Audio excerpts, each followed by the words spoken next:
show number 10. Welcome to Black History Bootcamp. That was Amber Lucid, a letter to my younger self. This is your girl, Vanessa.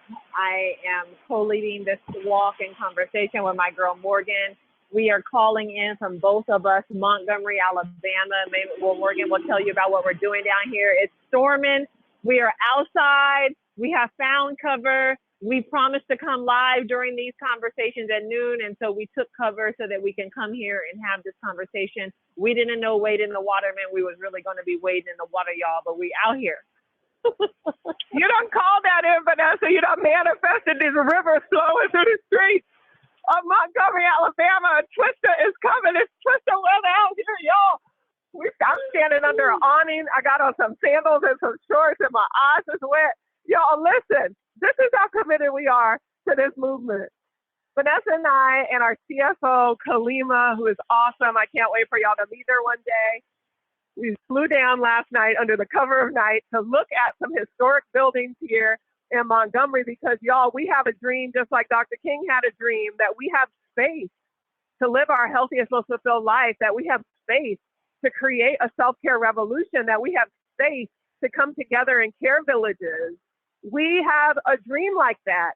And so we've come down looking at stuff, y'all. So put a special prayer up that GirlTREK will be guided in the purchases or in the next steps of development for this movement so that we can have safe space to gather. So that's what we're doing, y'all. That's all I can say right now. That's all I can say right now.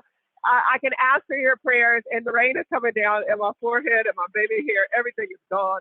My eyebrows, it's a lot, y'all. It's a lot. Vanessa, I'm excited to hear about the Black History lesson for today. I don't even know the person that you're talking about at all, so that's fun for me. Well, first of all, I'm excited to talk about her too.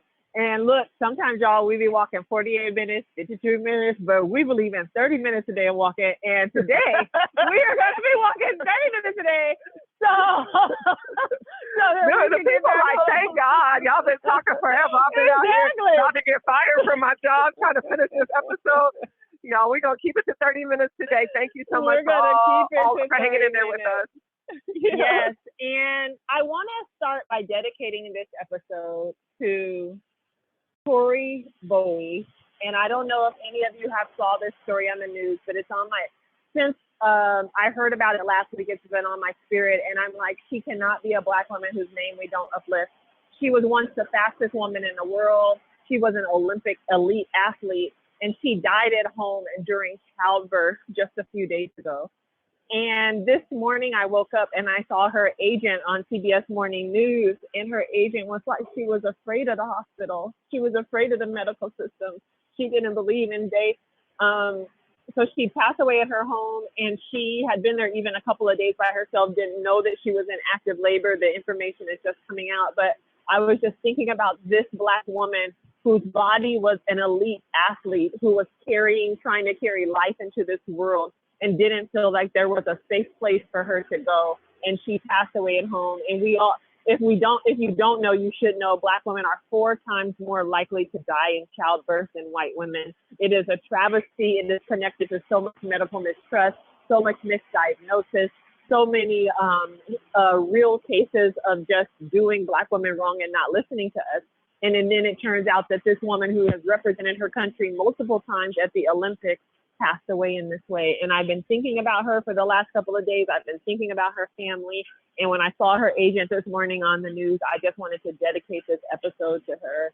And may all Black women who are carrying something, life into this world, or dreams into this world, or hopes into this world, may you have a safe place. That's exactly what we're going to be talking about while we're here in Montgomery. May you have a safe place, and may you have safe passage as you are doing this and doing what you have to do. So just to the mothers out there and the women carrying babies, we love you here at GirlTREK, and just thank you for that, Vanessa. I really appreciate that. It's a beautiful dedication. Yeah, you're welcome. And today we are talking about, I didn't know yesterday, by the way, I couldn't have dreamed. It was a beautiful conversation that we had about Mary McLeod Bethune. I couldn't have dreamed that Morgan's principal for day 9 was going to be Surf Your Satisfaction. That was what it was, right? Surf Your Satisfaction. Yeah, girl. That's what I'm saying. Then when our designer sent over the thing and the girl had the surfboard, I said, you got to be kidding me. Yeah, show we out, did God. not You got to be kidding me. We didn't even plan it. Yeah, I was like, you got to be kidding me. We didn't plan that we would have a beautiful conversation where Morgan even helped us to visualize us surfing ourselves, where we learned about our goofy foot, and we learned about surfing. And today we are going to talk about Sharon Schaffer, Morgan. And I wanted to talk about Sharon Schaffer because even before I knew you were going to talk about surfing, I wanted to talk about Black women who were courageous enough to paddle on out there and to catch that wave. And Sharon Schaffer is the first Black woman professional surfer. She is the first Black woman professional surfer. And she was born in California. And this is in the mid-60s. She was 11 years old when she started surfing in the mid-60s. And she credits her father with introducing her to the water because her father was a pioneer in AAU swimming for Black kids. And so grew up in California. 58% of Black kids right now report that they cannot swim. 58% of Black kids report that they cannot swim. There's a high prevalence of drowning in our communities and fear of the water. And back in the 60s, Sharon Schaffer's father was helping Black kids get comfortable with the water, and her family was a big part of this AAU swim movement. And when she was 11 years old, Morgan, they traveled to Hawaii, and it was in Hawaii where she picked up the bug of surfing. And she became a masterful. Yeah, listen, we're going to get 100, 200 Black female surfers out of this Pleasure Principles series. People are going to be like, forget it. I'm going to Hawaii. That's amazing. If you got and if you got the email today, then you know that our self-care shopping list said that the first 10 women who email us at marketing@girltrek.org who do not know how to swim and commit to learning this summer, we will cover your swim lessons.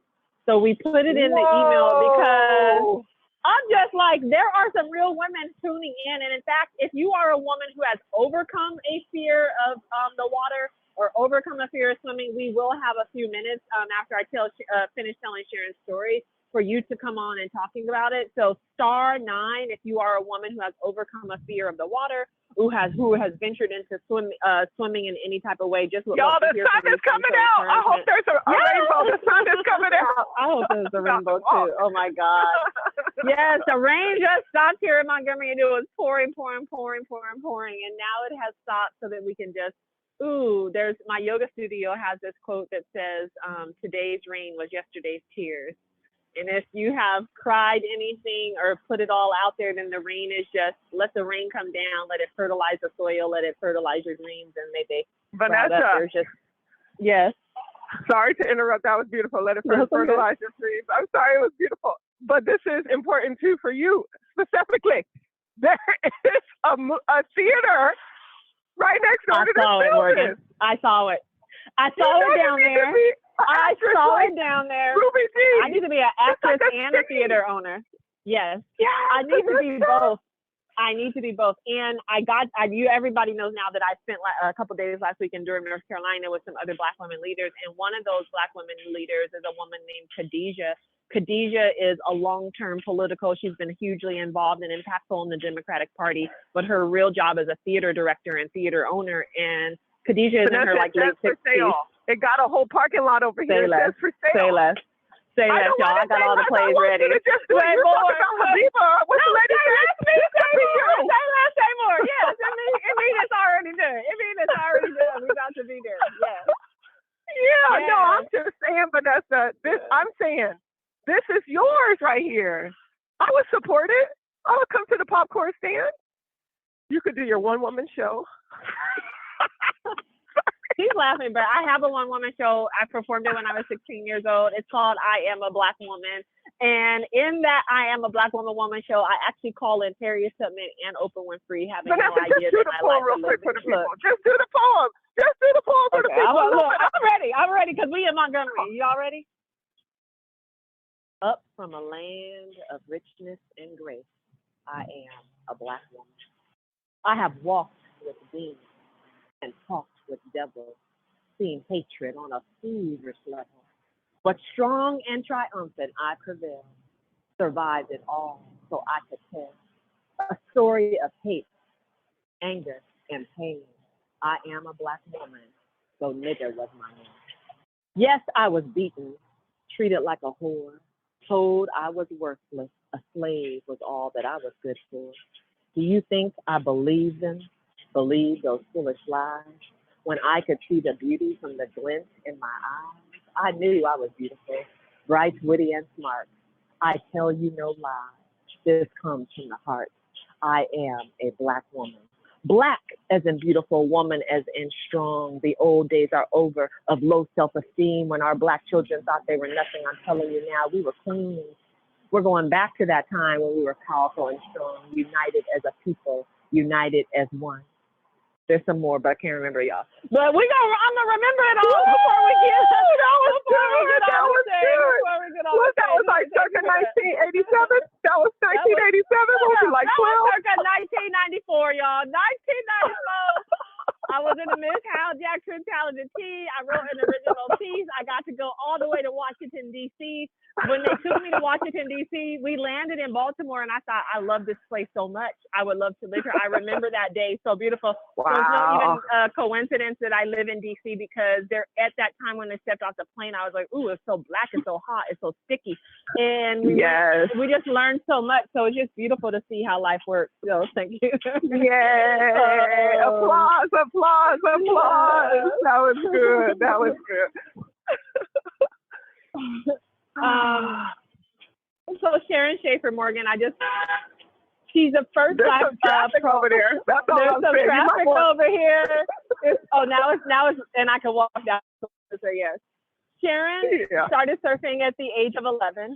She became the first black woman pro surfer. She said, Morgan, a couple of things that are important, and then I want to bring her voice in. I have this clip that I'm going to play of her.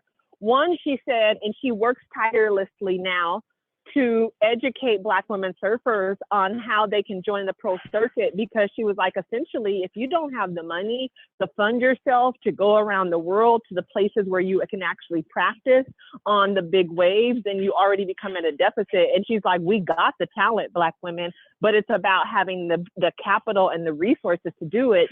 And she said that all these big brands, how it works on the professional pro circuit of surfing is that you get brands to sponsor you. And then the brands send you and pay for your trips for your training so that you can compete in these tournaments. But if you don't have those brands behind you, then you're not able to do it. And so she struggled in her professional career primarily because she said Red Bull was one of the few people who was able to put some money behind her. And she was like, other than that, it was just so hard to convince people to even put money behind her. And so it was a struggle for her.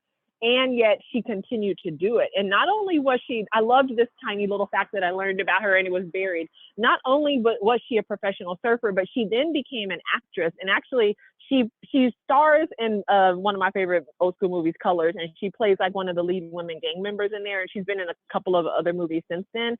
And then she became one of the first black women. Colors, a nightmare walking, psychopath talking. Not just a gangster walking, living life like a firecracker. She could fuse the colors of death. Yes. We're from the West Coast, y'all. So that's got skills.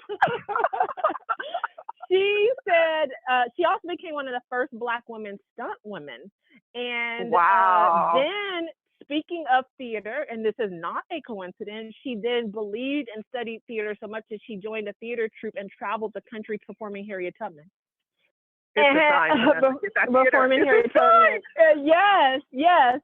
And she also is an activist. And she has, when you watch interviews of her, she has this beautiful surfer kind of energy. It's so humble. And yet she's like, I have to use my platform to ensure that this space becomes inclusive and more open. And she was a part of a big group of activists who organized several paddle outs of hundreds of other Black surfers, especially during the last couple of years of like the social justice unrest. And I wanted to listen to her for like 2 minutes, just talk about her experience and what it has meant to her to serve in the way that she has, from a Black young surfer to an activist to someone who is playing Harriet Tubman. So can we just play this clip? Welcome. It was very unexpected, and I know that our emotions are just so delicate and so tender right now that we just burst into tears at the drop of anything. Thank you so much for acknowledging what us Black aquatic people have done to try to bring unity to the water, to try to say we all have a right to exist on this earth. We all are. We just am. We are all animals and humanity trying to survive on this planet, and we just want to be. I've experienced racism in and out of the water in both of my professions, both in Hollywood, stunt work and acting, and professional sports. And it's just been a battle to survive. All of it, all of the time, just for the right to be. I can remember when I was first starting to catch waves and getting really good, I can remember I had to develop a voice right away to scream, I got it, it's mine, my wave, I got it! I have a right to be on this wave. Yes. And I learned how to call it out loud and proud, so I was just the loudest little Black girl out there screaming, I got it, it's my wave! Because the general attitude was she couldn't possibly be able to get this wave, so we're just going to take it. We're just going to take it from you. And that's when I really got discovered in terms of surfing professionally at Puerto Escondido, Mexican Pipeline, for calling big guys off those waves as well. And I got national attention for calling guys off waves at Mexican Pipe. And and that really was the beginning, and just persevering and just moving forward, that we have a right to exist, we have a right to make a living, we have a right to equal opportunity, we have a right to be in the water, we have a right to jog, we have a right to sleep. Yes. We have a right to be, we have a right to be successful, we have a right to be truly one people united in solidarity. And I just appreciate everyone here so much. And the warm welcome I got was just so shocking. So thank you so much. Oh, it's so beautiful. It is. And that is today's mirror work. To stand in the mirror, solid, like you're on that surfboard. To look yourself in the face, in the eyes, and to say, I got it. I got it. I got it. To see the waves of your desires coming in to you, to see them and to trust yourself enough to say, I got it. I got it. Vanessa, that's so beautiful to see the waves of your desire coming toward you, and then to surf the waves of your satisfaction out. Do you see what I mean? Like your desires come in and you surf what satisfies your soul out. That's a whole philosophy. It's so good. It is a whole philosophy. And when I listened to her say that, I was like, it's so instructional. She's saying that a big part of surfing is not just when you get out there, that you have to claim the wave for yourself, or else somebody's going to take it. And that she would be out there and the men would be like, ain't no way she get it, they're going to take it. And so she had to exercise her voice, and she said she had to exercise it louder and louder and let them know and go for it. And that's what is life, y'all. And as Black girls, look, we in Montgomery right now, or wherever you might be, there are so many places and so many voices and so many messages. No, I'm going to tell you, while that lady was talking, this gentleman, he was like, how you doing? I was like, good, sir. He said, you lost? I said, no, sir, I'm home. And then he just looked confused. Because I'm taking my wave. I'm taking my wave, sir. Don't try to call me out because I got on these little sandals looking like a tourist. I'm saying I'm home. I'm home, and just like you home. And he started laughing. He was like, oh, welcome home. He was like, oh, welcome home. So I think we can do it in big and small ways is my point. And I'm just, Vanessa, I'm flabbergasted still that yesterday we talked about surfing, and today we're talking about surfing. And yesterday we talked about metaphoric surfing, of a metaphoric, like big waves, somewhat woman who made great shift and rode the biggest, gnarliest waves in order to make progress. And she did it because she could not be satisfied waiting. She had to ride what satisfied her soul forward. And today we're talking about an actual surfer, a Black girl, who is fighting for social justice, who is literally pushing people out of the way of her waves. And I'm just like, we couldn't have planned it better. But I'm not kidding. I'm setting my own goal to go back and go surf. I'm not kidding. Please, no, everybody will hold you and support Please and do. accountability, because we are super excited to see you do that. And in fact, we've been talking about the summer, you know, and we're going to end boot camp at the end of June. And we were just like, what are we going to do in July? It was like, with ease, Yeah. we just find our own pleasure and do things that we Yes. feel like doing, and just share a list of suggestions for how we can be actually taking these conversations and applying them to our life. And that's it. Like, just, But what do women have to do way. to learn to swim? They need to So email you at so marketing the at first GirlTREK? 10 women, yes, if we get 14, we ain't gonna say no. But the first 10 women who email marketing at No, the CFO is girltrek.org. listening. She said you gonna say no after 10. I know. I had like 1,000. I was like, let me reel it back. But if you put swim lessons in the subject and just say, this summer, you know, I want to learn how to swim, just put swim lessons in, we will respond to you. No, not I want to learn how to swim. I am committed to representing GirlTREK in the pool and learning how to swim for my life. You got to say it like you mean it, put some stank on it. Yeah. If there's 14, whoever wrote the letter, the best gonna get it. That's true. That's true. And we will cover your swim lesson so that you can learn this summer. That's actually the only prerequisite, is that you cannot wait. It's like, no, this is the summertime. Good. You got to get in the water now. And I had no idea, Morgan, that when I chose the principal is wade in the water. I chose it because I read just about 3 months ago a beautiful article that said, and I talked about some on the other episodes, that water therapy is something that all Black women should look into, so that we can physically understand what the sensation is to be held.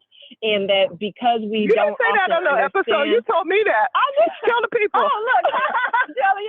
I read a beautiful article that said that Black women need to explore water therapy because we hold so much tightness and have expressed that we feel so unsafe in so many places that we're holding on, and that Black women are experiencing healing through the water, because it's, for a lot of Black women, the first time they've ever physically experienced the sensation of actually letting go.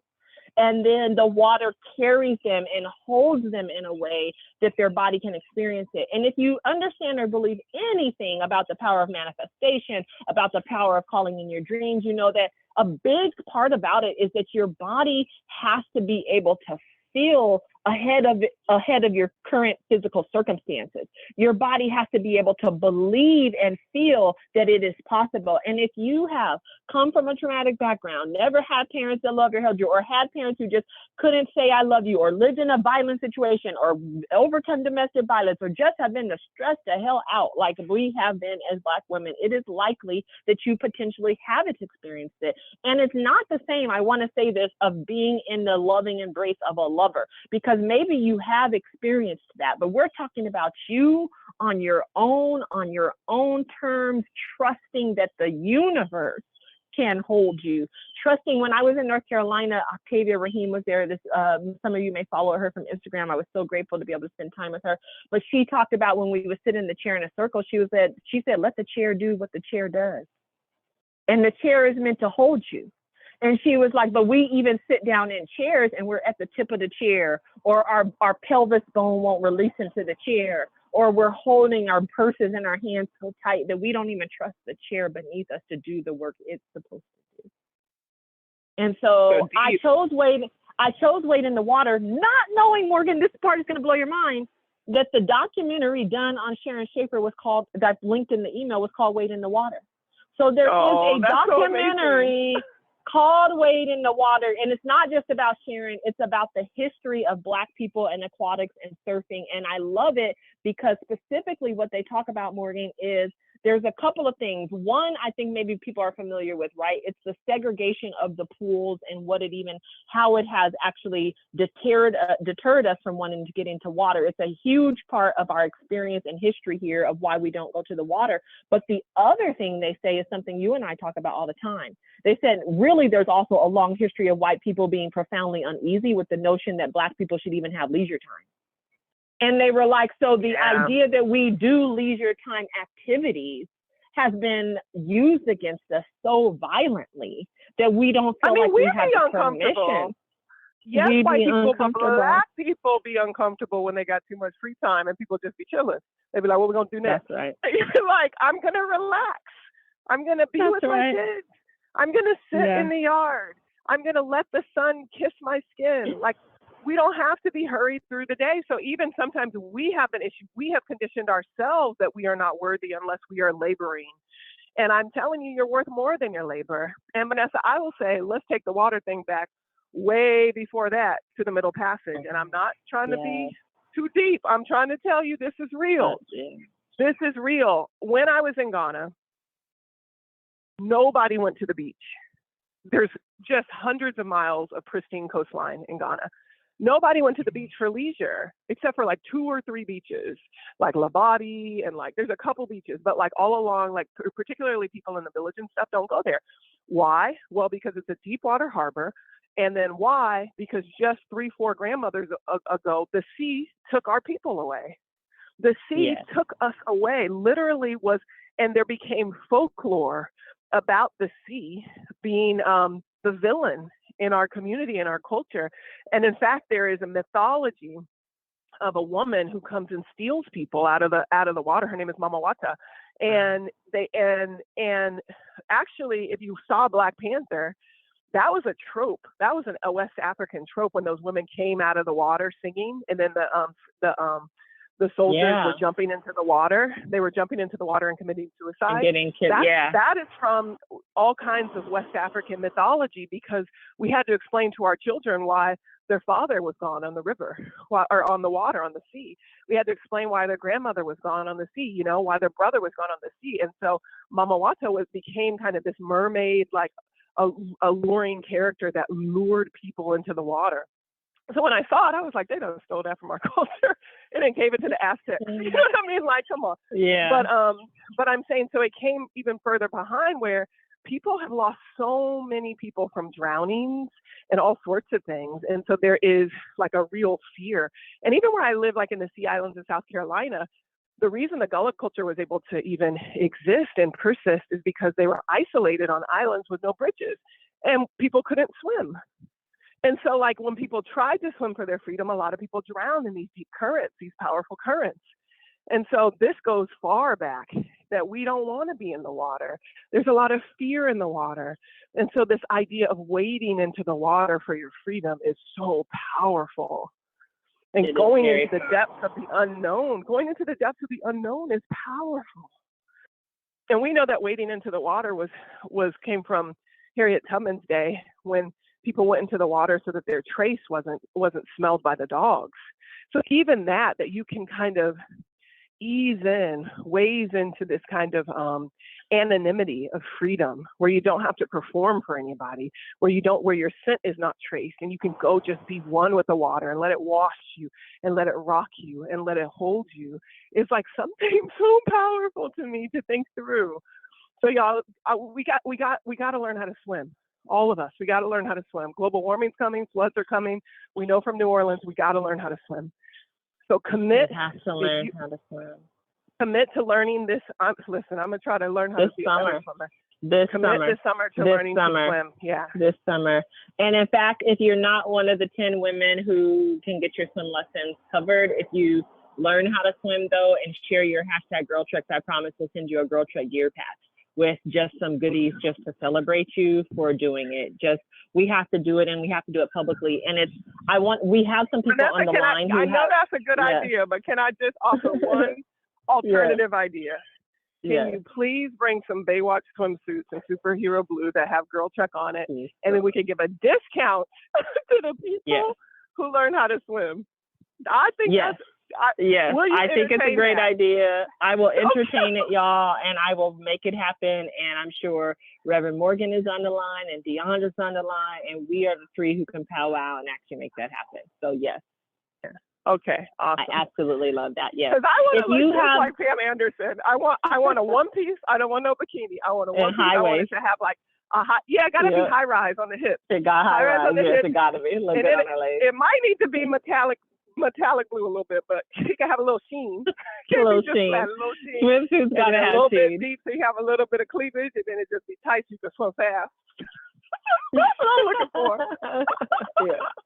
No, we gotta have the real technical gear, and there's a lot of advancements that have been made around swim caps specifically for Black girls, and specifically shout out to Simone Manuel and all of the Black Olympic swimmers who have really pushed the technical specs so that they can wear their hair how they want and still be able to be fast. Shout out to organizations. On the relay team, the American relay team a couple years ago. Yes, Simone Manuel. That girl had me out there. She was a solo swimmer because she won also, I think, a solo medal too. But yes, she won the gold. Yeah, from Stanford University. She had me out there Googling freestyle tips. She had me. I was just like, listen, how did she cut through that water like that? Just my Lord. Yeah. She had me out there Googling. And I used to be married to Keita. We had that pool in the back. Me and Keita was out there acting up, trying to figure out. Also, shout out to organizations like Black Girl Surf who are introducing swimming to a younger generation. Shout out to Instagram in general, because I think maybe everybody at this point who's on Insta hasn't gotten to see like some of the cute videos of like women who are out there and they look like they're floating, and those things matter so much in terms of representation. Yeah, no, it's so great. It's so great. If you can't see it, you can't be it. I used to tell my students that all the time. Imagination is the first step to revolution, and revolutionizing your life, you have to be able to imagine it. So if you can't see it, you can't be it. And I like seeing Black girls out there. It feels good. It feels good. Vanessa, we have the 33-minute mark.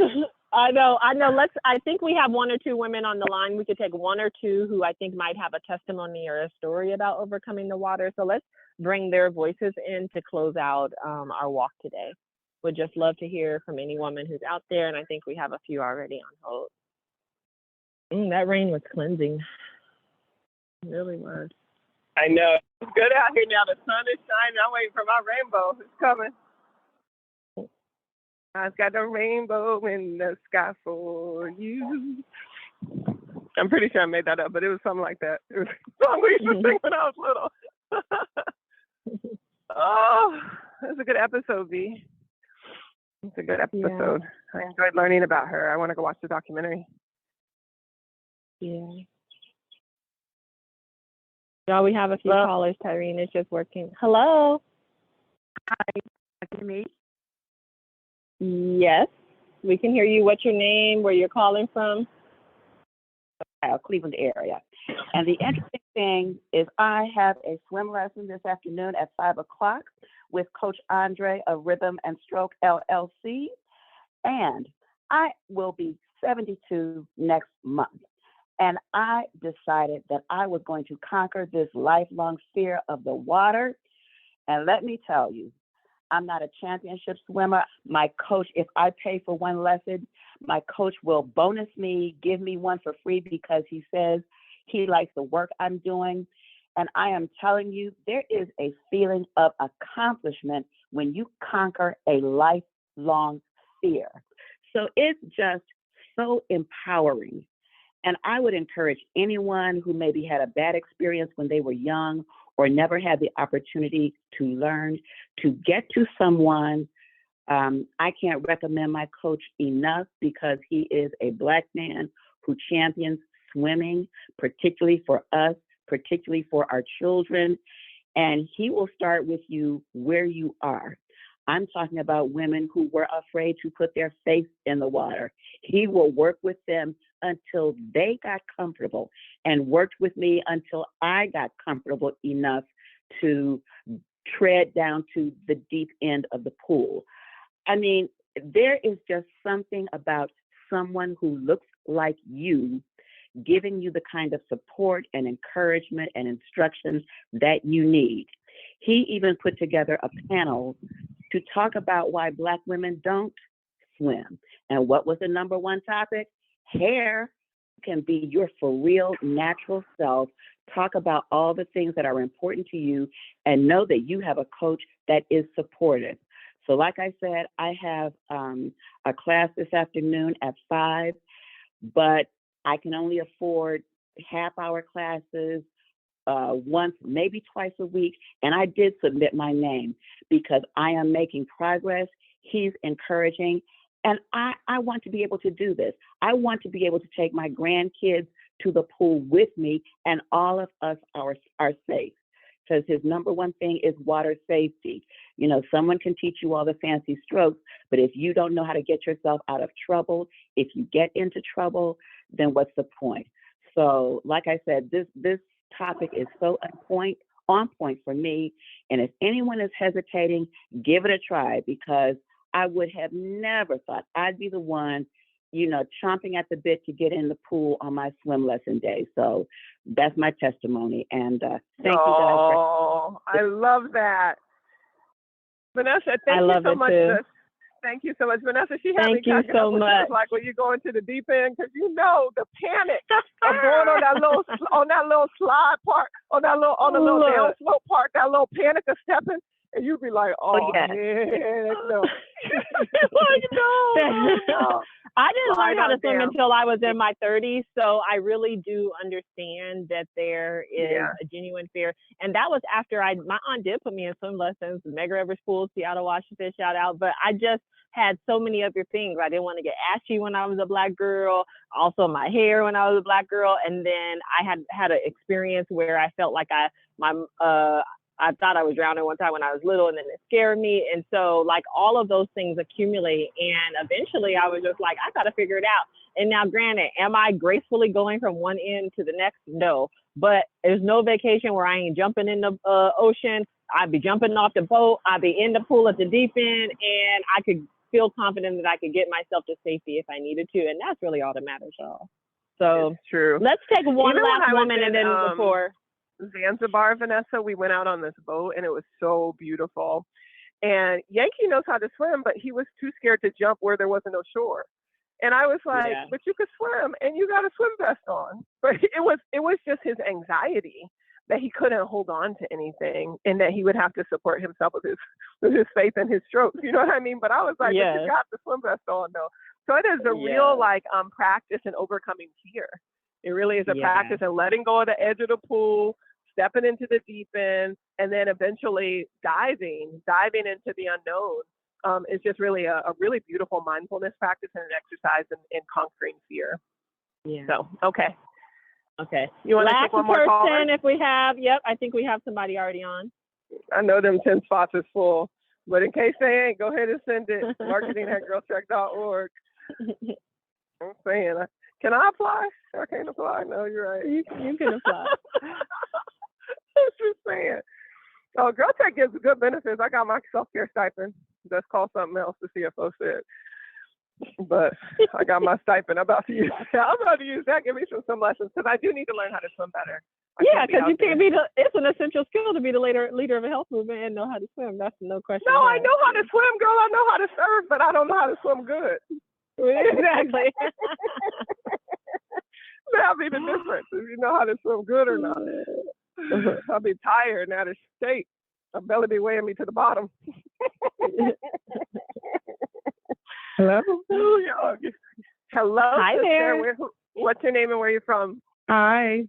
How are you guys doing? I'm Dorita Agnew. I'm Tyrene's mom. I'm calling from Brandywine, Maryland. Holy Ghost. Our producer's mom came in. Tyrene, you called your mama. You was like, Mama, we need a caller. Yeah. I just want to say I adore you guys. I love you all so much, and you're so inspirational, and thank you for everything, because you've changed my life drastically. So I just want to share with you all. Yeah.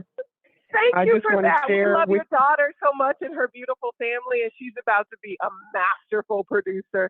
She's been doing such good work, and we're so proud of her. And she's grown like in just 3-5 months into this amazing producer for us. So Tyrene, we love you. That's wonderful. Love to hear it. Love to hear it. So she's a keeper. I'll keep her. Okay. So guys, I just want to share with you all the swimming. This is just a very inspirational topic right now for me. Growing up in the 60s, I had no idea about swimming. I used to see all the Caucasian folks out there swimming, and I would just sit on the edge with my feet dangling in the water. And the first obstacle was my hair. My mom, she wasn't the best braider ever. And I said, oh boy, if I get my hair wet, they're going to call me all names. And I just had that fear, and I just had the fear of water. So long story short, my youngest daughter, she's in Tampa, Florida with Tyrene, and she started swimming at the age of 10. She actually taught me how to swim in my late 40s. And Tyra, my youngest, she actually went through all the AAU camps, the swim team. She was top of her game, and she just practiced. And she made the swim team, and she went to Seton High School. This is really a prestigious Catholic school here in D.C. And she just loved the water. God just gave her this gift. So after graduating from high school, she went away to college and she decided that she wanted to be a swimming instructor. So I'm so proud of her. I just want to share this with you all that it's not too late to learn how to swim. She even taught me how to float on my back when you were in trouble. I had no idea about that. I didn't know anything about treading. So she actually got me in the water, and I kept saying, I can do this, no matter what. I actually was losing weight, my cholesterol, my hypertension, everything, those levels just escalated down. And I was just really proud of myself because I said, wow, you know, my mom was still living. She would honestly be so proud of me, but I'm proud of Tyra now because she has her own company. It's Tampa Mobile Elite in Tampa, Florida. She's actually teaching younger kids now, even at 5 months old, that she has little kids in the water learning how to swim. So quick story. So we go to the center here in Maryland, and I didn't think she was paying attention. We were in the pool, and she was teaching me how to swim. So she says, Mom, I need you to close your fingers when you're swimming. You have to cup the water in order to go a little further and make sure that you kick your feet. I'm saying, oh, yeah, okay, she's my daughter. She has no right to talk to me like that. So I kept swimming, and she gives me this finger. She says, come here now. In order for you to know and learn how to swim, you have to listen to me. And don't worry about what people are thinking or saying about you. You can do this. So I actually got in there and I cupped my fingers. And before then, she just taught me the basics, to blow the bubbles, to get out there, feel comfortable with the water. Turn on your back when you're in trouble because you can float and swim to the wall. So it's just a little experience that I've learned that I have gotten over the fear of swimming. And I want to share with any and everyone out there. A young lady was on your line, 72 years old. I'm so proud of her. And we can do this. We can do this as a team, and we keep everyone encouraged, and we can go far with this. Oh, I'm so glad we waited for your call. Oh my goodness, Mom, that was so amazing. And why you call a 72-year-old a young lady? That was perfect. That was perfect because we're going to live to be 140. You're right. So she is a young lady. My God. Tyrene is over there blushing. I know she's like, oh, Mom, tell her all about this. Oh, my God. It's so cute. I can't wait for my mom and your mom to call. It's great. All right, y'all. That was great. Vanessa. Thank you so much for that testimony. Yeah, thank y'all for walking with us. Hope you enjoyed this Wade in the Water. We'll be back tomorrow for day 11. These pleasure principles are going by so fast, and the list is going to be so tough, y'all. Tough is the word I think. It's so dope, so tough, so strong once we get all these 21 pleasure principles together. And we've heard some feedback that you all love the art and how they're being presented by Deandra, and would love to see the mirror work put on the back of them. So we're going to work on that too. So just share this with somebody who needs it, and we're going to close out. I think we have a little bit of Solange to get us closed out today. Perfect.